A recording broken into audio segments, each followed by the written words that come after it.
Yes, hello tradies. It is season 4, episode 12. Goodness gracious me, do we have some content to get to this morning? All my co-hosts are here. Mitchell, welcome to you firstly. Probably should get the mic in front of me. Good morning, Sam. How are you? Link, welcome to you. Hello, my mic's already in front of me. Great. And Diva, welcome to you. Oh, I've been in here for 5-10 minutes and did not know she was in here. Yeah, Diva has about as much to say as Tasmania about the stadium, so that's going well so far. Oh, they did tweet. They've been vocal. Have they? Did they tweet about the stadium? You or did saw it. They played it on Footy Classified to you last night. That's true. I did see. It was very funny. So for those that missed it, you were strong on AW on the weekend about the prospect of Tassie being pushed back, but also the club's concern over the drain that's going to be on the competition, all other 18 clubs. AW shared that. Tassie then shared that post with a quote, "They're not going to pick him, Mitch." Bit of a dig back at you. That's fine. More games, more tweets than games played at this stage. It's probably a statistic that they You rolled that out last night too.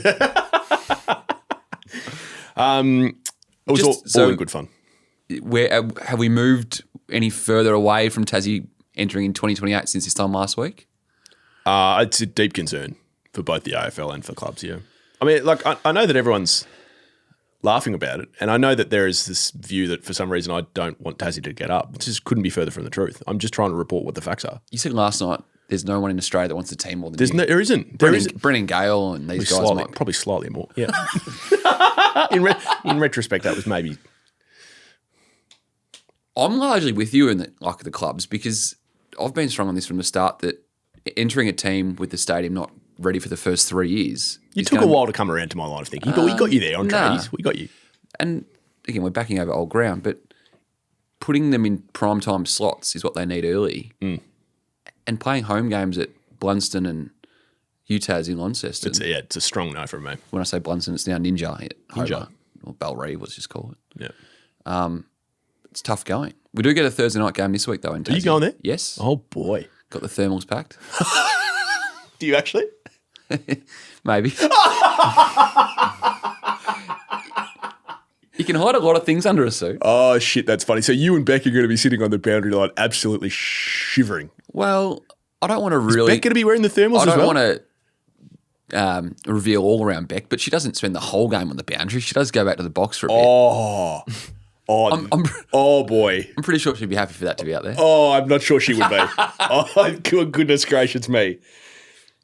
Mitch Cleary has just outed his Channel 7 colleague and senior, I might add. The sports reader of Channel 7 does not sit on the boundary the whole time with Mitch.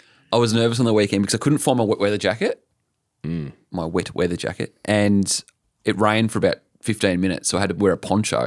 And at the Gabba, the camera angle goes straight to you. Yeah. So I was worried that it was going to, catch me and people were going to... I think wearing a poncho while raining is fine, surely. I don't pull it off all that well. No, I don't think many people do pull off the poncho. Before we get into serious matters, what is the drink that you have in front of you? It's a vanilla cold foam latte. Link, help me out here. I'm sorry, I reckon I'm on Mitch's side here. I reckon it looks good. Oh, dear. A vanilla cold foam latte. Keep in mind it's about 6 degrees outside. Yeah. I'm not a massive just straight up latte or coffee person, so you throw a bit of vanilla in there. But for those that caught the social media clip of my preparation before a Tuesday, it is my staple before a show. I think anyone who adds anything to their coffee outside of sugar needs to have a good hard look at themselves. No caramel. Oh, vanilla cold foam latte. It's great. That is just not, as a blue collar operator from Geelong. Yeah. I can't imagine your parents would be over the moon with that. What's with my parents? It's cold foam latte. I can't accept it. Now, has anyone worked out from last week who I thought Sam Lawler actually was? I've got a few suggestions. Josh Ward was a good suggestion from a mate of mine, Jono. I feel like, so I'm going to reveal it, but I just a little bit nervous as to what the reaction's going to be. I thought it was Luke Davies-Uniacke. Yeah, you should know who Luke is. I also agree with that. He's played 8 or 9 years of senior footy. Well, in fairness, I did know who it was. I was just wrong. It wasn't him. Hang on, so you entered a conversation with Luke Davies-Uniacke. No, it was Sam Lawler, thinking it was Luke Davies-Uniacke. Right. So you started asking Sam like North Melbourne skewed questions. No, because I kept it general just in case it wasn't. I'm terrible with people outside of their natural environment. That's just a fact. Yeah. I always have been, ever since I can remember. I don't know what it is. I'm sorry. I'm half a chance to forget who Link is if he was like in a suit somewhere and he just walked past me in Collins Street. I don't wear suits. So Yeah, there's a shock. I did get some feedback on your fashion on the weekend, actually. I can't believe it's taken this long Did to you get really? there. Someone who works in the 7 stable Okay. said I met Link on the weekend. Okay. Said that he's loved his fashion sense and he's a sharp operator. Who from Seven said that? I'll let Link work that out. It's great feedback. He's got a bit red. Yeah. It's better feedback than not. He is quite a fashionable operator. Yeah. He's been on the indie side. Yep. Maybe a bit more me than you. Yep. Yeah. Baggy pants and stuff. Very baggy Very pants. up with 2026. Yep. Where would you like to start? Well, let's start with one captain. I'm sure you're going to get to another former captain, but Toby Greene is Oh, yes. a big story. We spoke last week on the agenda setters on 7 around clubs in Victoria having an openness that he would explore a move to Victoria, not necessarily saying he will walk out on the Giants, but he's an unrestricted free agent this year, which means he can walk wherever he chooses. The Giants have no say if he decides to up and leave. Now, at the time, I was told there's a 15% chance that Toby leaves the Giants from someone close to this. I think we're looking now at more 50% chance that he leaves. And he confirmed this on SEN radio on the weekend. He was a part of the pre-game for the Sydney Collingwood game, and said that he has family considerations to work through and that he will move back to Victoria at some point. It's just a matter of whether that is this year or at the end of his next contract with the Giants. I was listening to that interview and it it caught you off guard, didn't it? Because Hearing him say that's right. He was so open to it. Yeah. As opposed to most people this time of the year in particular. Yeah. Like if we were in August maybe, but most people this time of the year shut that down, Mitch, so they can just concentrate on playing footy. So he grew up in Victoria, as did his partner, Georgia. Yep. They got one child. Toby said, that might expand in time and that for family reasons, they will move back to Victoria. Now, we've spoken on this show jokingly in the past previously around, or partly jokingly, around the partner's involvement in these things. But this is a serious one on this front. That of course. He will raising a young family. Move back to Victoria for extra support. The other factor here I think can't be forgotten is the Dave Matthews factor. Toby has only known Dave as his CEO since he's been in the AFL competition. And I would say the Giants' relationship player-wise to the CEO is unlike most other clubs. Like Dave has been very hands-on in the growth of that club and the direct correlation with the players. Can I ask a cynical question? And Dave, just for that, Dave is leaving at the end of this year. Yeah. For those that, weren't across that. Resigned a couple of months ago, didn't he? Yeah. So no one would begrudge, I don't think anyone at the Giants, given what he's done for them, would begrudge Toby finishing his career somewhere else. Right, he took them all the way to a grand final, didn't quite get there as far as the premiership. He's probably their greatest ever player. Yep. Alongside his good mate, Jeremy Cameron, who we'll talk about in a second. The cynical question that I don't think wants to be asked, but needs to be asked, is if the Giants were still contending for a flag, would he be talking like this? I think we'd be having a different conversation. Yeah, so that it's a good sell. And it's real. He's not making it up. Like he wants to come home to raise his family in Victoria, some point, where he and Georgia are both from. Yeah. But if they were second on the ladder right now, we wouldn't be having this conversation. Yep, that's fair. Yeah. So I'd love to know what the Giants would be doing this year if they had a fit Sam Taylor and a fit Tom Greene. Yeah. Now, these are hypotheticals, but they would be looking like a completely different outfit. They're probably their two most important players. Yeah. Yeah, I would agree with that. Sam Taylor's still not seen off the back of that State of Origin hamstring, and Tom Green's ACL in training sets them back a fair way. Yep. Yeah, and they've had a lot of injuries outside of those two. Yes, Guys haven't been able to get on the park. Hogan's had an interrupted season, all that sort of stuff. Toby's worn his heart out for this footy club. Yeah, no, that's what I'm saying. I can't get I don't begrudge him. I'm not. When I'm asking that question, that's not me saying he shouldn't be allowed to go. I'm just can't get the picture of him after that Collingwood preliminary final in the rooms out of my head and what he's done for this footy club. Was that when him and Canelio were on the boundary with Dave Matthews cheering? When the ball was stuck in the forward pocket there? That was the one they won to make the grand final. That was 19. Because Toby was suspended. That was 19. Yeah. Yep. I'm talking 2023 when they lost by less than a kick, MCG, Friday night. Yep. 1 point. Sorry. 1 point, was it? Yeah. I get those two games confused. Yeah. Yep. So 2023, he does the interview with Abby Holmes, pours his heart out post-game. Like, you don't say people deserve a flag, but He does. He's just about... geez, he's close. He's just about as inspirational a player as the modern game has seen. Like he feels like he's up there with the Luke Hodges of the world. Yeah. The next question is, and this is not to shoot down Toby, I think it's just a pertinent question at his age. He's 33 this year. How much good footy does he have left in him? Like, will he be still playing the footy he is in 2 or 3 years? I don't think so. But he's worth the risk, isn't he? Oh, shit, yeah. And comes for free. He's worth the risk if you're close to a flag. Yeah. And the worst case scenario is that it doesn't work out. He plays a handful of games and they part ways. Yeah. It doesn't feel like it's a huge risk. He's 33. The Giants will get to 3 years for him. But the factor from them is this is not a trade scenario. If he walks out, they'll barely get a second rounder. Yeah. As compo. Which doesn't feel right. No. The whole players at the end of their career chasing a contract somewhere else is so interesting because the narrative for the team that they're leaving and the fans that they're leaving changes depending on the circumstance. So, for instance, if Cripps goes to West Coast, he's not hunting a flag.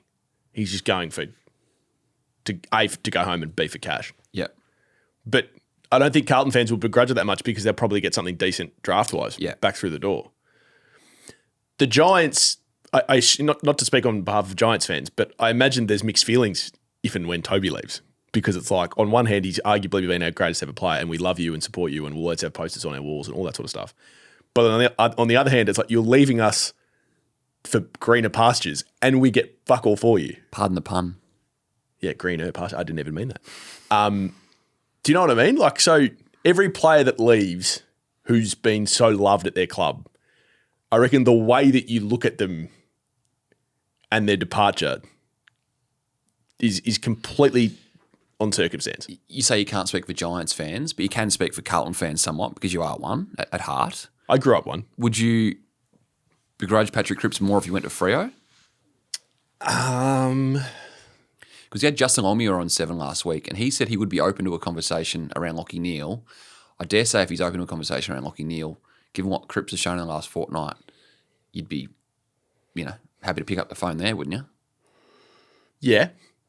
Yeah. Different players. Would I begrudge Cripps going to Freo? More than West Coast. Probably a little bit, but in the end, if they're getting something really high in through the door draft capital-wise, I mean, I think you just shake hands and pat him on the back and say, thanks for a great 13 years and thanks for the 2 Brownlows and all the best, in the words of Calvin Harris. Did they help Carlton, though, the Brownlows? Yeah. I think I don't know if I could say this about him now, but there are very few people who have worn navy blue who have tried harder for their team than Patrick Cripps. So you could argue whether the Brownlows helped the team or not, but the way he played helped the team. Yes. They would have been absolutely cooked without him. Oh, shit, yeah. No, not disputing that in the slightest. So Toby's going up? He's going up, and the question is, and he said this himself, he wants to contend for a flag. And to your point, what would that mean if the Giants were in flag contention right now?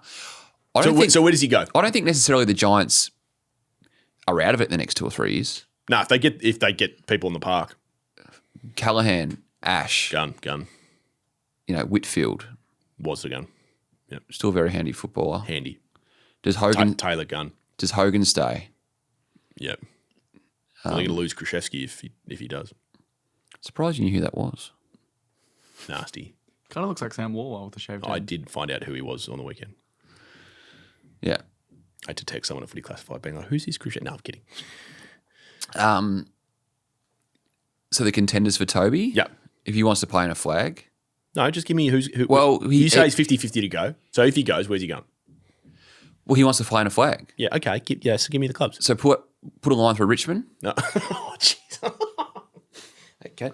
Let's work from the. So if you're a Richmond fan, just going for your morning walk, listening to tradies around Swan Street, and you're down to 22 fit players in the competition, you potentially have to go to the state leagues. And Mitch has just ruled you out of the next 5 years of premiership. Sorry, Richmond fans. Let's call a spade a spade. No Richmond, no Essendon, no Carlton. North Melbourne's a tough sell. Collingwood could do with some Toby Greene firepower and attack. The Dogs. He's not going to Collingwood. He's not going to Collingwood? Well, I just can't. What if they went chips in on Neil? If they're not sending Ben King to Collingwood, I don't think they're sending Toby there. But that's not Connor's decision. That's Ben's decision. Yeah, but the managers have a big say.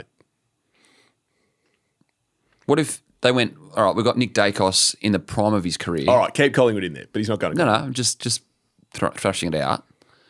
Nick Dacos in the prime of his career, his brother Josh, who we also manage, is flying. We go get Lachie Neale. Not we, but Lachie Neale joins. He's part of another management stable at TGI. And Toby Greene and go, stuff it, we are going, like, we're tripling down. Yeah, with the greatest amount of respect, given all the problems Collingwood have in their forward half, I'm not sure recruiting a guy who's just lost a bit of his pace and it just doesn't feel like it's going to work for me. Greene and Jamie Elliott would be a handful. They would have been 5 years Except ago. they're going to be 34, 35, yeah. Love Jamie. The Dogs, look. I could play with his bestie. That was the thing. That would he and Bont be able to share the same locker room now? They were lovey-dovey. For Origin. Yeah. 23 weeks is a different tale. I'm not saying it couldn't happen. Imagine Bont and Toby in the same locker room for 25 weeks. Fuck, that'd be fun. Butters could be there, just sort of mediating, like hanging around. Gee, could you get 3 more different blokes than Zach Butters, Marcus Bontempelli and Toby Greene? I don't think you could. Is Zach more like... And 3 completely different players who play the same position, sort of. Yeah. Saints? Yeah, well, I could see Ross doing it. He's not going to the Saints, though, is he? Is he? I don't know. Doesn't he want to go to a bit? No, I'm going to stop there. Hawks is one I'd be looking at. Oh, yeah. Kane spoke strongly about this at the start of the year. Sam Mitchell's already probably met him. Probably. Sam and Lindell. And with Jack Gunston, I'm not going to say he's going to call it quits this year, but he's closer to the end than the beginning. Oh, we say that, but he's playing the best footy he's ever played. And they look terrible every time he doesn't play. Yeah. And they've got some young key forwards in Schubert, Rams and McCabe, Kalshadir, a senior figure like Toby for that crew, and they're in contention. The Melbourne Footy Club's a different prospect than what it was 10 weeks ago. And then you get to Geelong. And they have heaps of cash. And then you get to Geelong. Oh, bloody Geelong. Where his mate Jezza is. So you'd think if he moves back to Victoria, it'd be for a Melbourne move, given both he and his partner from Melbourne and the family support is Melbourne. But could you be going against traffic to Geelong? Hour 20 in the car every day. I couldn't do that, personally, with the roadworks. I'd end up in some sort of asylum. But you could do it if you're getting paid enough cash. Joe Danaher did the Byron to Brisbane stuff. It's a bit different, though. Cats. Roads is just a one straight road and no traffic, right? Hey? Byron to Brisbane. Yeah, but that's a 2.5 hour trek. Yeah, but like Joe lived without a TV and stuff. He's just as disconnected as they get. I can't. It's just a different. Byron to Brisbane, beautiful open roads, and like he'd have the podcast it's on an the car. hour extra each way. I understand that. Okay.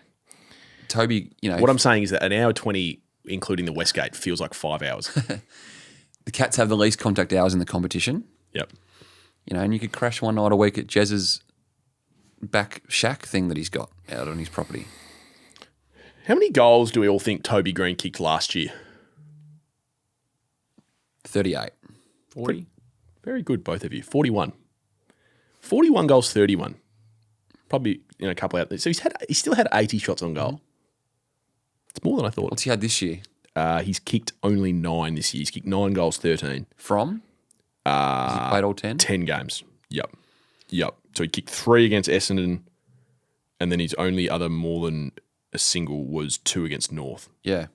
The game on the weekend was crying out for a Toby Greene last quarter, and we didn't get it. Yeah, he's just lost a little bit of his finesse. Maybe he's injured. I don't know. But he's also old. He had an interrupted pre-season with that glute hamstring thing. Hip, whatever it was. So yeah, Toby's going up. Toby's on the whiteboard. Yeah. I'm just going to add Zach Merrett. He's a man that we've probably spent most It's a surprise it's taken around 10, to be honest. of our time talking about last year. Yeah. I guess there's still a long time between now and mid-October. Coming for a while. The whole taking a stand thing from Andrew Welsh simply hasn't worked. I'd like to take that one step further, actually. It's blown up in their face. Would you be saying it differently if they were 3 and 7 rather than 1 and 9? With the greatest amount of respect, like, it's a hypothetical. Yeah. I don't know. I don't know what I'd be saying if they'd won more games. Yeah. In the end, they're last. Yeah. And Lordy made the comment last night on Classified, well, imagine how much worse they'd be if he'd left, to which the answer is, well, they'd still probably be last. The intangible is how much will Sullivan Roby, Dyson Sharp get out of an extra 12 months with Zach Merrett? So That's strange on the weekend. So he only went to 50% of centre bounces. He was playing on the wing for part of that game. Yeah, I don't like him on the wing. So I like Roby, though. But these guys have got to learn off someone. We all rave about the Geelong model. Sam Durham. When Ollie Dempsey and these kids come in and they've got senior players around them. Throwing these kids to the Wolves with no senior players around them would be a tough ask. Yeah, so I agree with that from an Essendon perspective. I think from a Merrett perspective, like, he's done enough of that. Like, I think he signed the contract though. Now I know things did shift. Just going to hold him against his will for the rest of his career. Well, that's what a contract means. I'll admit, I think circumstances has changed. They did shift. He signed under Ben Rutten. Yeah, and they've probably had 3 trade strategy changes since that point. Okay, so Toby Greene and Zach Merrett on the whiteboard, all brought to you by our great friends at HBF, 1 million members across Australia. HBF is your health dream team. It got me thinking last night as I came home from Classified, and I was doing some YouTubing about 1 a.m. And when I thought about Zach, What sort of a rabbit hole does YouTube look like at 1 a.m? You don't want to see. You don't want to see my search history. It's dark. This is what came up. 911. What's your emergency? Can you repeat that? I've gone and done it again.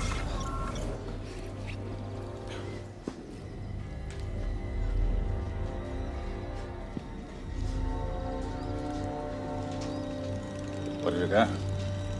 Sleeping pills. Glued to one hand, telephone glued to the other. You see what he did? Sliced her up, and he bandaged her. Call for help and you'll live, but you'll be disfigured. Or you can put yourself out of your own misery. Come on. Cut off her nose. To spite her face. He did it very recently. Okay, so I've talked about this movie on this pod before. Seven's my number one all time, and it's about the 7 deadly sins. And I am today launching the 8 deadly sins of list management. Why not 7? Because I'm adding one. So, let me take you through them. That one, which had pride written on the wall in David Fincher's movie 7, is what Essendon are guilty of, unfortunately. It was the big rah, rah, rah, we stand for this, blah, blah, blah, how good are we? We're keeping him against his will. You're 1 and 9. A bit like Melbourne the year before with Petrarca and Oliver. A little bit, yeah, sure. Essendon, unfortunately, are guilty of the list management sin of pride. Zach Merrett, in my view, will seek a trade again at the end of the season. I think it's more likely this time that he goes and Essendon give in. To your point, they might dig in again. But if he goes, they will get less than what they would have gotten from Hawthorn last year. Yep. Therefore, Essendon, once again, guilty of the sin of pride. Now, the other 7, 6 of which are already existing in the world, when I say them, I'm keen, Mitch, just to the first set of circumstances that comes to mind. So the second one is greed. So for me, I just think West Coast and Tim Kelly, after they win the flag in 2018, they double down, they give the 2 first-round picks blown up their face. Wrath, which is really revenge trading, which I haven't got as an example for. Envy, teams just trying to be other teams. Everyone tried to recruit every small forward under the sun after Richmond won 3 out of 4 flags and with the Mosquito fleet under Damien Hardwick. Tom Papley. Yep. Carlton and Tom Carlton Papley. did need a small forward. That's true. Lust is an interesting one. Like, which team became obsessed with a player that they didn't necessarily like fit their absolute needs? Crows and Bryce Gibbs. Nice. That's lust. I like it. Gluttony, just too much of the same thing. Like, is there a team that's been hoarding midfielders or a team that just has maybe Gold Coast guilty of gluttony with key forwards? Jamara, Ethan Reid, Ben King, who's the one I'm missing? Jed Walter? Yep. Possibly. Did Freo need Judd McVeigh when they've already got Jordan Clark? Great point from Mr. Freo, Nuff Captain. The Giants had a trade. The Giants had a draft where they went for 4 midfielders at one point. Yep. Sloth. For me, North Melbourne and refusing to replace Ben McKay for however many years. The sloth of not recruiting a key back is just outrageous to me. Is that laziness or is that ego to think the kids are better than what they were? Yeah, it's maybe a little bit of both, but sloth kind of builds that in. So the interesting thing is, I wonder, and I'll do this research, and some of our listeners might as well. Of all, say, the last 10 premiers, how many of the 8 deadly list management sins have they committed while winning the flag? Now, the 8th one that I'm creating and that I'm saying you cannot win the flag if you are guilty of this sin is delusion. And that is thinking you're somewhere, but the reality of which is actually you're somewhere else. So there they are, the 8 deadly sins of list management: pride, greed, wrath, envy, lust, gluttony, sloth, and delusion. And could you argue that Essendon has been guilty of delusion before this current reset? Yeah. You know, when they thought they went and got... When they went and got Stringer, Shield, and who's Sard. And the other one from GWS, Devon Smith. Yeah. Yeah, I think that's... That's just a question. So maybe delusion's stronger. Maybe not only can you not win the flag if you commit the sin of delusion, but you actually end up blowing your list up. So no one wants to be guilty of delusion.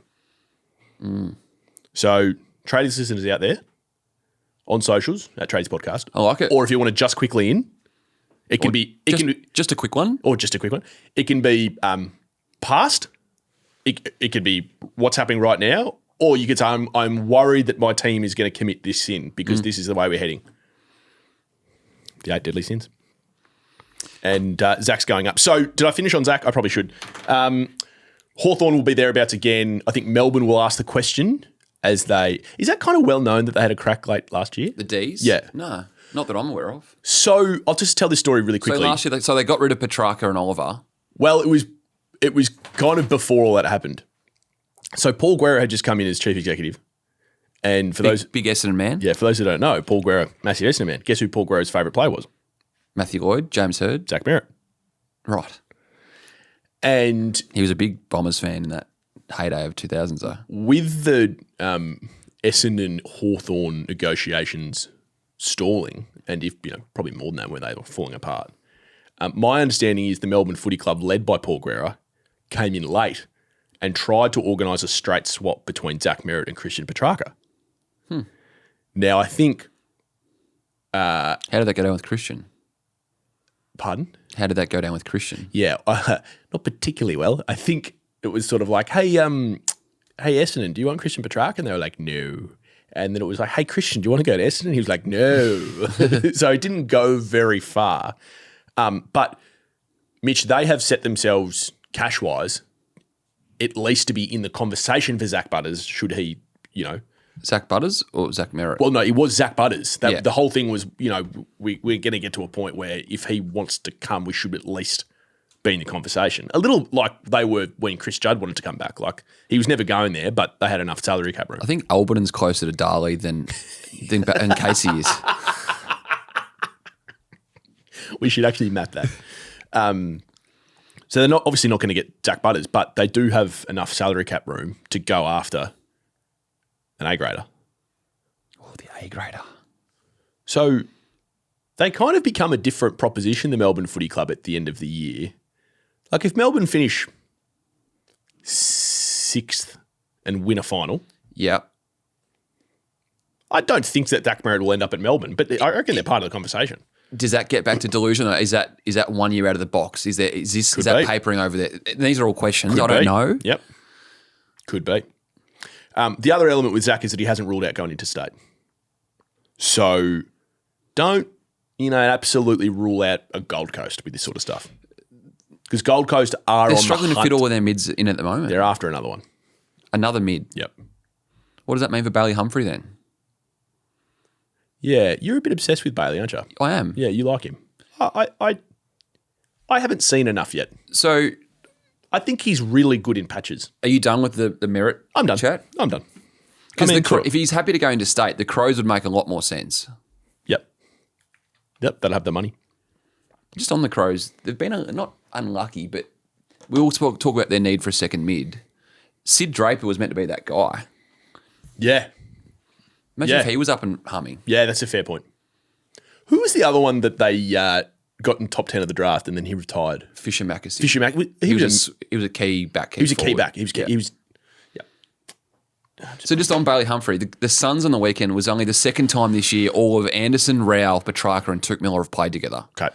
So Bailey Humphrey didn't have one single centre bounce attendance. And part of the gripe last year, and I know I'm backing over old ground, but was that he wanted to be a mid. So he's anchored inside 50 at the moment. And there's going to be days where he has 4 scoring shots. There's going to be days where he has 1. That's the life of a mid-sized forward. He's contracted for another 2 years beyond this at the Gold Coast Suns. So any move for him wanting out has to be on the proviso the Suns are getting a good deal and they want to trade him, which is still yet to be seen. But I just thought, sitting there watching the twilight game on the weekend, Melbourne-Hawthorn, the Hawks have been strong into Bailey Humphrey, but what he would have seen on the weekend, I just wonder whether his mind would skew more to Melbourne off the back of that performance. Like, not to say beforehand he was more leaning Hawthorn than Melbourne. I don't know that. His old Gold Coast assistant, Stephen King, is at the D's. He met him last year walking around the tan. He's one of his closest friends, Tom Matthews, has just been drafted there. The D's were already well and truly in the Bailey Humphrey race. But I just wonder if you're sitting there watching on the weekend going, geez, this is an exciting place to be. I think if you ended up at either of them, you'd be okay. Yeah. I still think Hawthorn's further developed. Agree. And that's my point. Is Guns this to Melbourne embarrass stuff them. out of the box, or do we?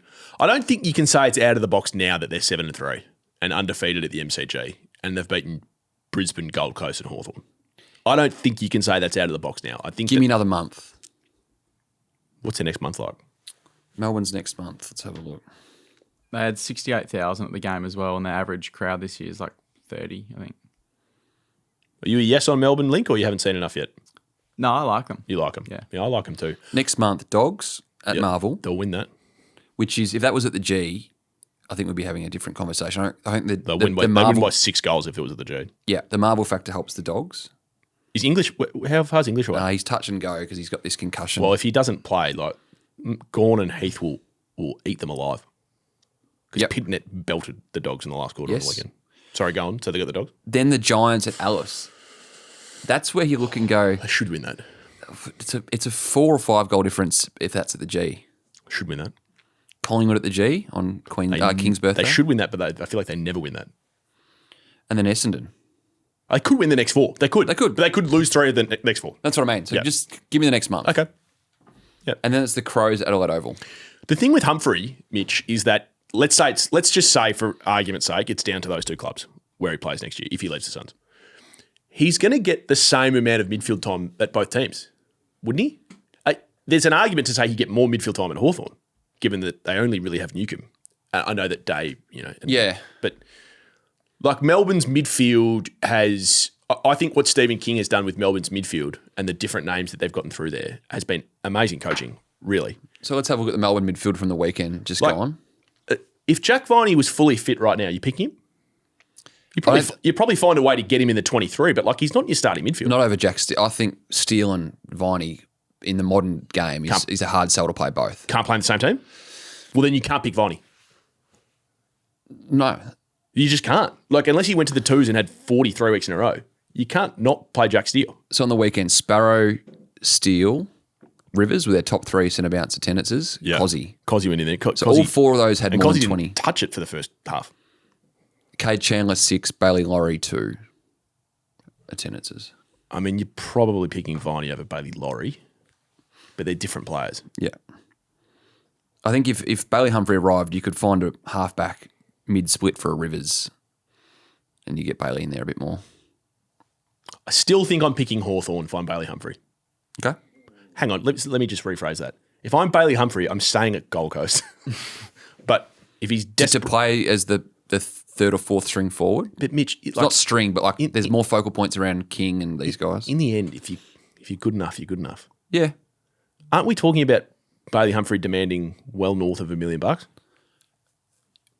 yeah, there's going to be 65, 70 players and $1 million next year. But so, like, if he's good enough, he's good enough. The other one is Caleb Windsor as well, who was injured on the weekend. He's a gun. Yep. I love Windsor. And he's got huge upside, I reckon. He's quick too. Yeah, so he's also got to find some midfield time in there when he's up and going.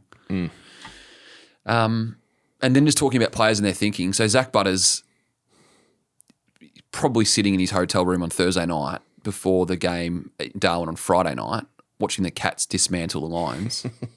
Yep. And then he gets home after that game in Darwin and watches the Dogs get dismantled by the Blues.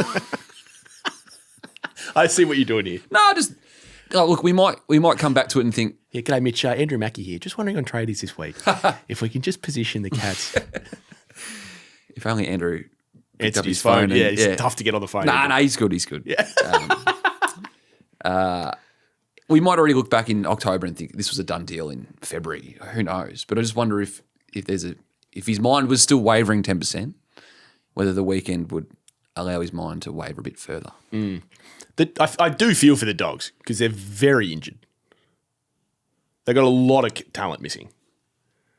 Like, them fully fit, they're going to be thereabouts. Yeah, but every club has injuries. Totally, yeah. The issue for them is English and Sam Darcy are probably two of their three most important players, along with the Bont. Your man Ed Richards is playing sore. The tractor. Yep. He would want to be playing sore because he's not playing well. He's not. Yep. Yeah. We love Ed on Tradies, by the way. And then Harry McKay looked like he was threatening to take that game away from the Dogs. So here's the thing is, you can't go for a key back and Zach Butters because Power will match the bid, force a trade. They're going to be 2 or 3 first rounders for Butters. Doesn't leave you many other assets to go after a key back. So here's the question I had written down for our Tradies community. Right, question without notice for both of you. David, feel free to answer as well. Have you ever known a player who's got a bigger difference between their best and their worst than Harry McKay? Harry McKay's best is like, oh my God, give him $2 million a year. He might be the best player in the comp. He won a Coleman, mate. Harry McKay's worst is, I'm not sure he's in our VFL team. It's amazing. It's like a golfer whose best is Tiger Woods and whose worst is he missed it off the tee. Like, he actually missed the ball. And I mean that with love and respect because Harry's a freak show for me. Like, he's such a unicorn. The guy's 201 centimetres and runs a sub 6 minute 2K'er. He could play full forward. He looks a freak in the ruck when he wants to. And I actually genuinely reckon he could go and play centre half back because he's a very good field kick, which I know is ironic because he's a terrible set shot for goal. But key forwards are great field kicks. Tex. Buddy Franklin was always good. Yeah. Good point. Tom Hawkins was a good field kick. Charlie Curnow's an excellent field kick. Yep. Tom Hawkins was a good field kick. Yep. Jeremy Cameron? Yep. That's it. You've started something here. Is there a player link? Joe Danaher wasn't really a great. These is maybe. What about the old schoolers? Wayne Carey was a great field kick. Was Lloydie a good field kick? I can't remember Lloydie kicking it not inside 50. That's what I say. I can't remember Lloydie hitting up outside 70. Richo was a very good field kick. Yeah. Jonathan Brown, very good field kick. I can't really remember Lockett or Dunstall. Lockett didn't leave the 30. Yeah, Dunstall would. Yeah. That's not a dig. That's just the way the game was played. Gary Revolt, good field kick. Gary Lyon, good field kick. Didn't see enough of him. Yeah. I was sort of guessing as well. Pav? Pav. Yeah. He played it. He could do it. He was He was a key back. He was a He was all Australian everywhere. What other Dockers are we missing? Like Matt Taberner. Jack Anthony? He wasn't a good kick. Yeah, that's a good one. Jai Miss? He doesn't really go up the ground that much. Yeah, Can we go back to the original question? What was the original question? Harry McKay. Big discrepancy between their best and worst. Throw names at me. I don't have any. I'm just looking at. It's hard. I'm looking at Freo players in the mid-90s. Because I'm thinking of like players who get played out of position and don't. And the first name that popped into my head, Yeah. because I was doing a deep dive on the other day, is Tom Sparrow in his first game this year had Yeah. 6 touches. And then the last 4 weeks he's gone 28, 21, 24, 27. Sparrow's a good But one. it's because he's been playing Yeah. a different position. And without Viney, Oliver, Petrarca is actually playing pure mid. He won a flag as a 20, 21-year-old. Who were other guns that went missing? Who were guns that went missing? I need more. I need more time. I need more time. Because the very best players, the difference between their best and their worst is very minimal, right? Like Yeah, the Bond. difference between Bond, Nathan Buckley, Nick Dacos. Chris Judd, Nick Dacos, Lance Franklin. Oh, Franklin's probably an unfair because key forwards it's harder, right? Yeah. Like key forwards, you could absolutely just not have your day and have zero goals won. Coxie. Oh, Best and worst? Not a bad one. Mason Cox That's not a bad one. can rip a final away from you. Yeah. Then have 3 almost touches. ended Alex Rance's career single-handedly and then struggles a little bit. Wasn't his day on Sunday. It wasn't because it was wet and cold and like it just wasn't his day. Sam, I reckon I got one for you. Hit me. Isaac Heaney's last 2 grand finals. He's had 11 that's and good. 14. It's good. No, that is a fair. It has always been the knock on Isaac. Having said that, his last 2 years have been extremely consistent. Yeah. His last 2.5 years now. Hey, so I know we've asked a few questions. We've got the 8 deadly sins, but hit us up at Tradies Podcast. I like it. Who can you remember? And these players need to be guns. The biggest difference between best and worst. Just one more on the Suns. Charlie Ballard's a name I think we should keep track of. Okay. Out of the side in the last month. Good point. 2023 goes top 4 in the BNF. 2024, again, finishes 4th in the BNF. ACL, start of 2025, ruins his 25 campaign, comes back this year, gets back into the side for a few weeks, and he's been dropped and left out ever since. When he signed his contract until 2029, that was a 5-year extension, off the back of his back-to-back top 4 BNF finishes. So beyond very healthy money, I would suspect. If he stays out of this side for a bit longer, I reckon clubs, if not already, will be circling. Yeah. I could think of like 6 clubs that need a Charlie Ballard. Oh, shit, yeah. They're not the easiest. And hello? North Melbourne? Hello? North? Yeah. Key defender. North. Yeah. Griffin Logue is not a key defender. The Dogs as well, but he's Yeah, more of he'd be a good at the Dogs. he's more of a interceptor. It's like a Jake Lever-y sort of player that's not Jake Lever. Yeah. Yeah. Whereas I think the Dogs need more of a Jacob Wiedering and more of Yes. an anchor. Yeah, both are hard to find in fairness. Yeah. Interceptors are hard to find. Lockdown key defenders are hard to find. As the Bulldogs and North Melbourne have found out. Yep. Just one random observation I had on the weekend. I love random Totally observations. random. Sitting at the Gabba, looking at the star-studded Lions outfit. Yep. Josh Shackey is 29. They drafted him after Jacob Wiedering. Could you imagine had that career have kicked on? Or if they'd picked Wiedering. No, hang on. Did Wiedering go 1? Wiedering went 1. Wiedering 1 and Shackey went 2. Yeah. Right. Because there was always the talk before the draft of who was going to go where. Because didn't they play on each other Yeah, in I their reckon draft Shackey year? might have got hold of him in I a reckon game. Shackey kicked like 4 or 5 on him. Isn't that right? When they played each other that year, they nicknamed it the Shacky Shield because they thought it was going to go pick 1. Right. Is that are you research you're bringing? No, that's just something I remember. But it was the 20. No, I'm just Back him in, Mitch. It was the 2015 draft. Yeah. Wiedering 1, Shacky 2, Mills 3, Oliver 4. Good draft. Outside of Shackey. Your man Harry McKay 10. just reading an article here from the great Ryan Davidson. Ryan Davidson. He'll love that shout out. Okay. Welcome. Jacob Wiedering has emerged as a clear winner over Josh Shackey in the TSC Cup battle between the 2 potential number 1 draft picks on Saturday. So he This didn't is kick a bag on him. from July 2015. Maybe it was the previous year. In a best on ground performance, Wiedering took several trademark intercept marks. To be fair to Shaki, it wasn't a day for key forwards. Anyway. I distinctly remember Tim Gilbert, who used to do the sport on the Today Show? Yeah. A former rugby player. He'd clearly, and we've all been through this, right? You get to something that's on the rundown and you haven't pre-read it. And he got to Josh Shaki and he obviously looked at, I'll find the audio. And I believe he said something like, and for the Brisbane Lions, Josh Shashay. If you read it for the first time, that's... Shashay's not a bad effort.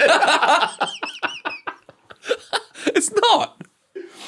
Do you ever use AutoCue? Probably not. Yeah. Oh, you do? Yeah. For when? For like a cross in studio and stuff. I will, oh, really? More often than not. So you'll write it and then AutoCue it? Yeah. Right. Because AutoCue just fucks me. Like, I don't know how the newsreaders do it. It moves too quick and it's, yeah. Yeah. Good system over at 7, though. Is it? Yeah. That's why you rate less than 9.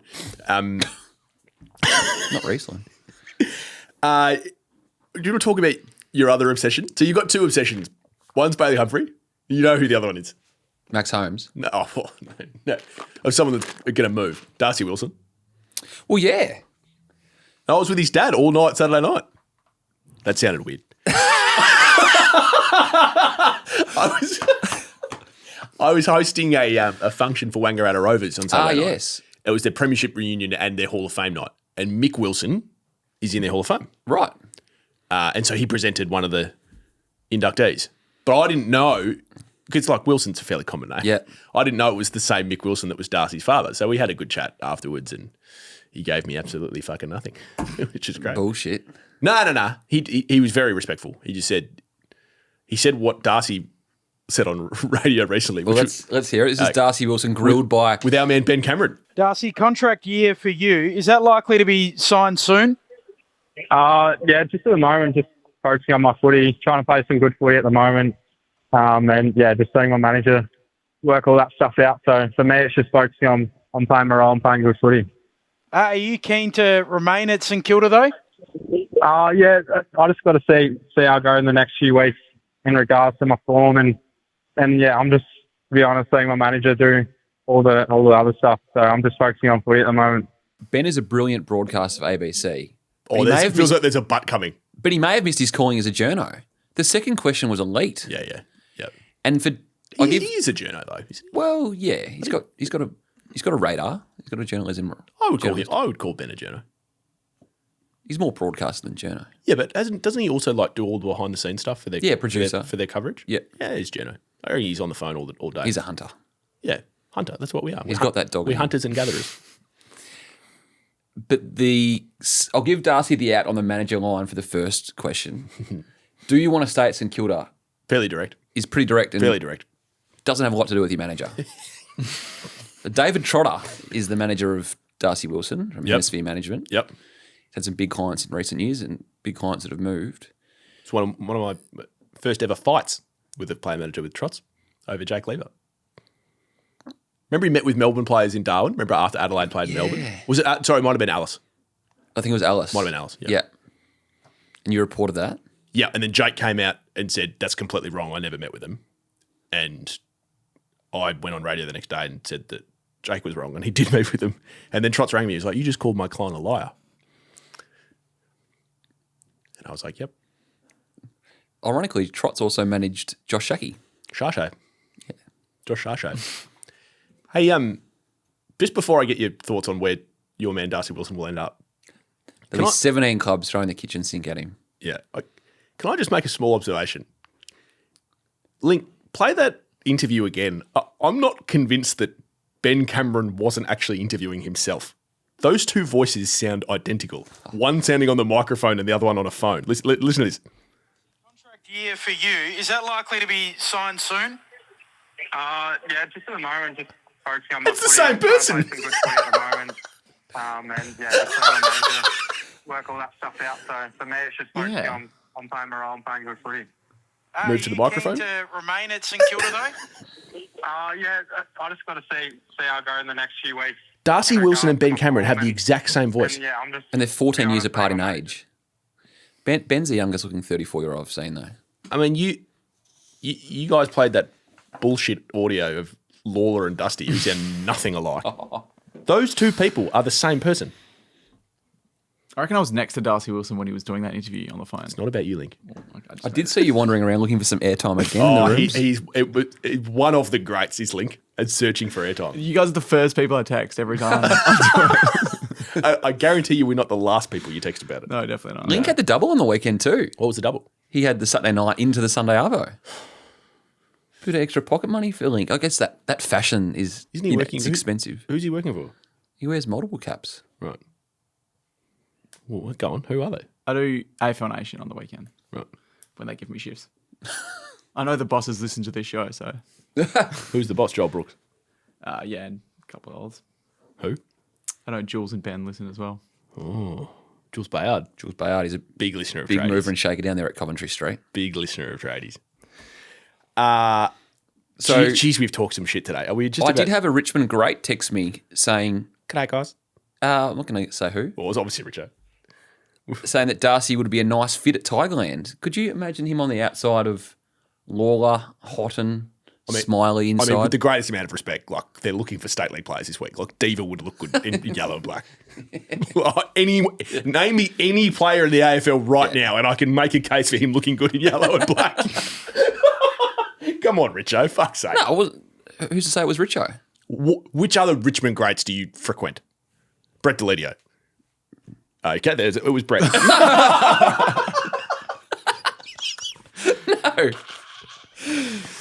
No. Speaking of state league players, Oh. it's the best week of the year coming up. Oh, no. Mid-season draft Oh, time. for fuck's sake. I'm going to bed. Last time you did that, Trembayana. and there's never been a better time to be a state league ruckman. I'm not going to bore you with all the names. That's a very good point. Tim English with his uncertainty around concussion. Oscar Steen's gone down. The new ruck rules, I think, have opened the door for more Lockie McAndrews in the world than ever before. Did Geelong need one? Or is Simpson doing okay? Simpson.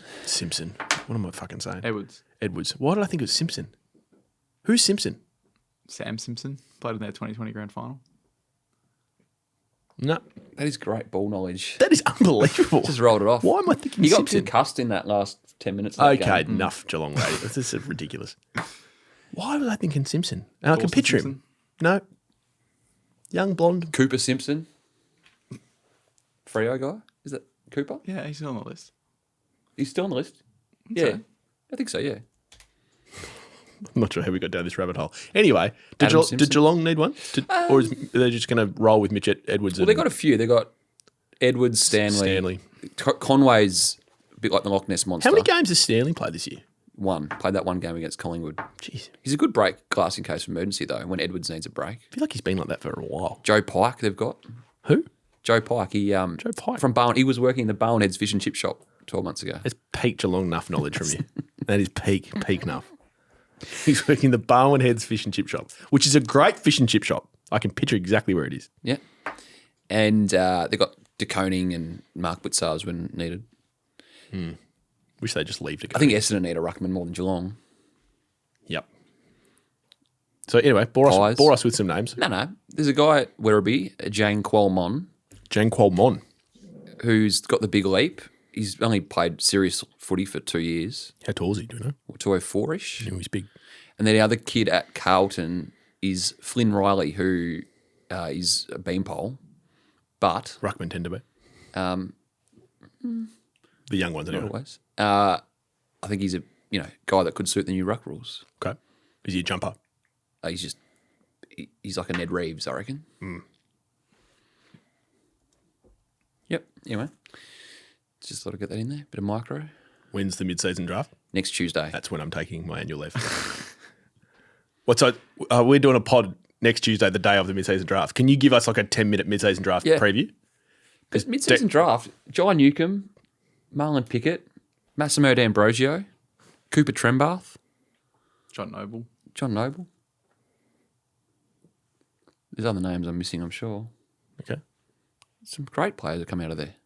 Great, strong. Oh, great in the context of... Good players. Good players. All of those guys you mentioned, some of those guys you mentioned are good players. I don't think any of them are great Sam players. Durham? Good player. What's Sam Durham's contract worth? You know this? This came up at the footy classified meeting last night. And is it heavily front-ended? He just signed until 2032. Yeah, it's not a massive deal. He was already signed until 2028. Typically, when you see that and they've already got a few years and then they go again, They massage out the money. It'll be manoeuvring the money. Yeah, I wonder what it averages out over. Well, you'd think it would be front ended for Essendon to hit 95% of their cap. I've had a few questions about this actually in our. So he's on? Is he on like 1.2 or something this year? Well, it's a bit like Ben McKay. The average is about 850, but he got 1.3, 1.4 in his first year. Yeah. I would really like to know what the average is. I don't know. For his money. I would say it'd be ballpark 900. That's what I said at the footy classified meeting, and someone tried to give it to me. It was over 1.1 on average, and I said I don't think so. Jeez, he's going well. If he's going real well. If he's going 1.1, there'd be. Zach Merrett would be happy with that. Yeah. Given that he has, been underpaid in his eyes for a significant portion. He has had a pay bump. Yep. Hey Mitchell, before we go, we've got another live show at St Andrews Brewery locked in. So we did enough last year to get the call up again. Tim and Carla have said green light, you're back. June 13, which is the day of Essendon, Melbourne at the MCG. Yep. Probably could have picked a slightly better game, but here we are. You'll be there with your Melbourne pom-poms? I will definitely not be at that game. Middle of June, MCG, Essendon, Melbourne. Well, absolutely not. Go. There's the good fires outside at St Andrews Beach Brewery. I'll just stay there. Yeah. I'm not going to the game. I thought you've been to more Melbourne games than anyone. You've been to more Melbourne games this year than Ralph Horowitz. That's not true. Ralph Horowitz, there's a blast from I was just the most random Melbourne fan I could think of. Well, there's not many of them, so. Doors start from 5:30. 68,000 they had on the weekend. Start from 5:30. How am I going? Doors open at 5:30. We start at 7 o'clock. Tickets are $10. The link to, not our link, but the actual link to purchase tickets are in the show notes. $10. $10. I assume you get a beer with that link. 7 o'clock start is perfect for a local football crew to get down there. Oh, and that's the other reason I won't. I'll be coaching. That's why I won't be at Essendon Melbourne. Say go Freo and I'll buy you a free beer as well. Hang on. Sorry, just to be clear here, because Link, once you say this, it's very hard to take it back. No, I'm happy to do it. If someone comes up to you and says, go Freo. I'll buy them a beer. So what if you have to buy 100 beers? Tim and Carla aren't footing the bill for you. What about if it's like, name a rogue player from Freo in the 90s? That's a better one. No, he already said if you say go Freo. I think that just about does us. Anything you'd like to... I just had a little point that I wanted to write down from yesterday. You used 90 seconds of the news to whack Seven and the AFL about the prime time. And then you backed over on Footy Classified. Yes, we get it. There is no footy on 7 on Saturdays. I was waiting for someone to... I was actually... After I got off air, I had that little moment where like you had the producer in the control room was like, you're clear, Sam, thank you. And I sat there for an extra few seconds and was like, I wonder if Chris Jones is going to call me over that. Or I wonder what Mitch is going to say. I didn't mean to, Anyway, you know my thoughts on this. Yeah. It's disappointing that Scott Penderbury's record-breaking game won't be seen by anyone that doesn't But have you will be KO. able to watch the Channel 7 special 8 o'clock Saturday night. I knew you'd find a way to promote that. Just which will be hosted by the person that you outed as not sitting on the boundary line, Rebecca Madden. Which I feel like, you know how like I just spent 90 seconds. You're going to have to deal with the fact that you spent 30 seconds outing one of your most senior stars as not sitting on the boundary with you. She's happily to say that she sits inside in the warmth for 90% of the game. I'm just not positive that was something that probably should have been shared publicly. That's just me. I could be wrong. But just to be clear, there is as much footy on 7 in 2026 as there has been in previous years, and there are more eyeballs on Thursday night footy than any other slot. Yeah, but if you want to watch it on the day where everyone's actually at home and looking forward to watching the footy, you get Black Band. 8 o'clock you get on Black 7. Band unless you pay your $40 a month. The stuff that anyone... To watch an app that regularly freezes. Well, yeah, your words, not mine, but... I know they're my words. I just said them. Well, you're speaking for yourself. I just want to make that clear. I see. It would be unlike you to distance yourself from me. All right. We've spoken for too long. That was Tradies Season 4, Episode 12. thanks for joining us. We've got Just Quickly and we've got the Air Raid Siren coming up. There's And, some random shout outs of people on that show. and if you see Link in the wild, please take a photo and send it in. And apparently there are posters of us on on Swan Street. Is that right? I haven't seen any of them yet. Told so. And apparently it calls us the number one pod in Ibiza. Yeah, it was hard to argue. We'll see you next week.